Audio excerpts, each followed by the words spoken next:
Hello बच्चों, स्वागत है आप सभी का राहुल एकेडमी के इस नई वीडियो में। प्यारे बच्चों, आज हम लोग कक्षा 12 के भौतिक विज्ञान में लेसन नंबर 1, जिसके अंतर्गत हमें पढ़ना है किसी बिंदु आवेश के कारण विद्युत क्षेत्र की तीव्रता है। ठीक है, तो बच्चों चलिए वीडियो को स्टार्ट करते हैं और समझते हैं किसी बिंदु आवेश के कारण विद्युत क्षेत्र की तीव्रता क्या होगी। ठीक है, तो प्यारे बच्चों हम लोग सबसे पहले मान लेंगे कि माना, यहाँ पर लिखेंगे माना बिंदु आवेश Q से r दूरी पर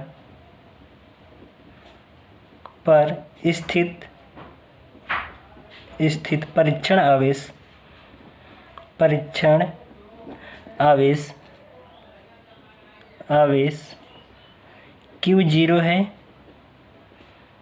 Q0 है, तब उनके बीच कार्य करने वाला बल।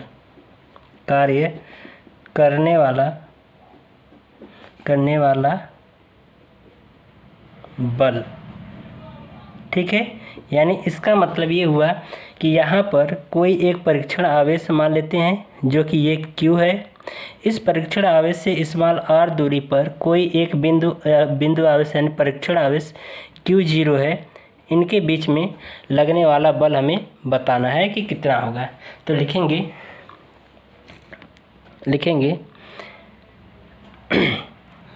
तो इनके बीच अब बल कार्य करेगा, क्योंकि दोनों आवेश हैं तो इनके बीच में, दो आवेशों के बीच में प्रतिकर्षण अथवा आकर्षण बल कार्य करता है। तो सबसे पहले हम बल पता कर लें कि कितना बल कार्य करता है इनके बीच में। ठीक है, तो लिखेंगे कूलाम के नियम से। कूलाम के नियम से तो कूलाम का नियम क्या है? F बराबर 1/4 एप्सिलॉन 0 Q1 Q2/r²।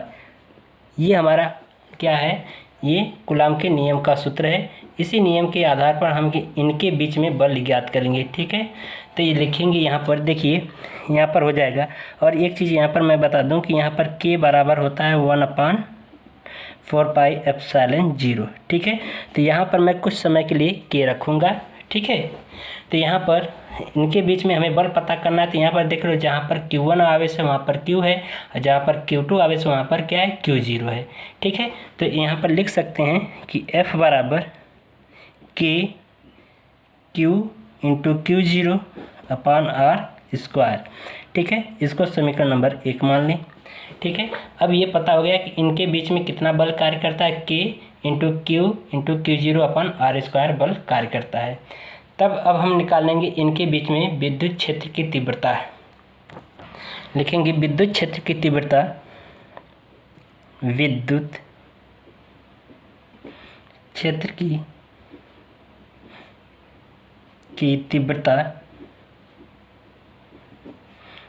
तीव्रता E बराबर सूत्र होता है हमारा F/Q0। ठीक है, ये विद्युत क्षेत्र की तीव्रता E बराबर F/Q0 होता है। तो हम समीकरण नंबर 1 से हम F का मान रख दें। तो लिखेंगे समीकरण 1 से F का मान रखने पर तो यहाँ पर समीकरण 1 से F का मान रख दीजिए F के स्थान पर। तो ये हो जाएगा E बराबर K, F का मान हो जाएगा Q इंटू Q0 ये हो जाएगा r², और ये पूरे का बट्टा Q0। ठीक है, Q0 से कट जाएगा। ठीक है, तो बचा E बराबर K Q/r²। ठीक है, अब यहाँ से हम ये K का मान इसके जगह पे रख दें। तो ये हो जाएगा E बराबर 1/4 एप्सिलॉन 0 Q/r²। यही हमारा क्या हो जाएगा? विद्युत क्षेत्र की तीव्रता का सूत्र होगा। ठीक है, अब हम लोग पढ़ेंगे विद्युत द्विध्रुव आघूर्ण। ठीक है, यहाँ पर हेडिंग डालेंगे विद्युत द्विध्रुव आघूर्ण। ठीक है, पढ़ेंगे विद्युत द्विध्रुव आघूर्ण। ठीक है, तो यहाँ पर विद्युत द्विध्रुव आघूर्ण क्या होता है कि यहाँ पर हम एक क्या करेंगे, विद्युत द्विध्रुव आघूर्ण बनाएंगे। ठीक है, यहाँ पर हमारा मान लेते हैं यहाँ पर प्लस क्यू आवेश है और ये इनसे अल्पतम दूरी 2L से कितना एक और आवेश स्थित है, वो कितना माइनस क्यू आवेश स्थित है। ठीक है, तो इनके बीच में जो हम दूरी मापेंगे यहाँ पर इनके मध्य बिंदु O से ही मापेंगे। तो अगर इनके बीच की दूरी 2L है तो यहाँ से यहाँ तक की दूरी क्या होगी, L होगी, और यहाँ से यहाँ तक की दूरी L होगी। ठीक है, ये चीज़ है। तो अब यहाँ पर देख रहे हो तो इसका सूत्र हो जाएगा, इसमें यह है कि इन दोनों आवेशों में से किसी एक आवेश तथा इनके बीच की अल्पतम दूरी के गुणनफल को ही हम विद्युत द्विध्रुव आघूर्ण कहते हैं। ठीक है, तो यहाँ पर इसकी परिभाषा लिखेंगे किसी एक आवेश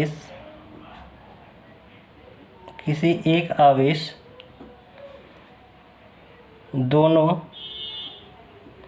आवेशों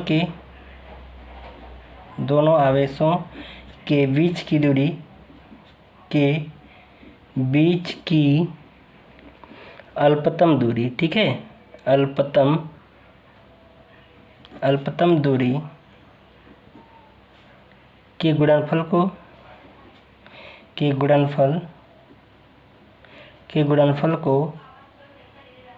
को विद्युत द्विध्रुव आघूर्ण कहते हैं। विद्युत द्विध्रुव आघूर्ण कहते हैं।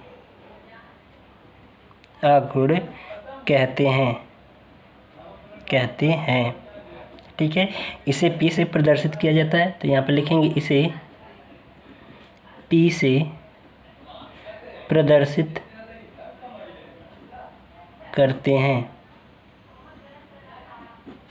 ठीक है, तो सूत्र हो जाएगा, इसमें ये कहा गया कि इनमें से किसी एक आवेश तथा इनके बीच की अल्पतम दूरी के गुणनफल को ही हम क्या कहते हैं, विद्युत द्विध्रुव आघूर्ण कहते हैं। और इसको हम P से प्रदर्शित करते थे, यानी ये P बराबर हो जाएगा किसी एक आवेश और इनके बीच की अल्पतम दूरी 2L के गुणनफल को ही हम क्या कहते हैं, विद्युत द्विध्रुव आघूर्ण कहते हैं। तो इसको हम लिख सकते हैं P बराबर 2QL। यही हमारा क्या हो जाएगा, विद्युत द्विध्रुव आघूर्ण का सूत्र हो जाएगा। ठीक है, इसका मात्रक हो जाएगा, लिखेंगे इसका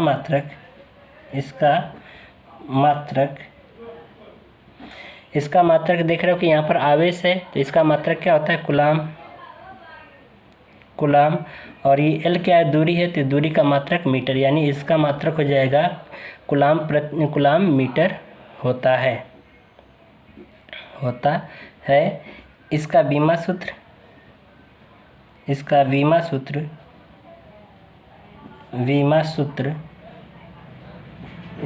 जो सूत्र हो जाएगा वो हो जाएगा m⁴ LTA होगा या होता है। ठीक है, तो ये चीज़ है। तो आपको वीडियो पसंद आई होगी तो वीडियो को लाइक करिएगा, शेयर करिएगा और हमारे चैनल को ज़रूर से ज़रूर सब्सक्राइब करिएगा। धन्यवाद।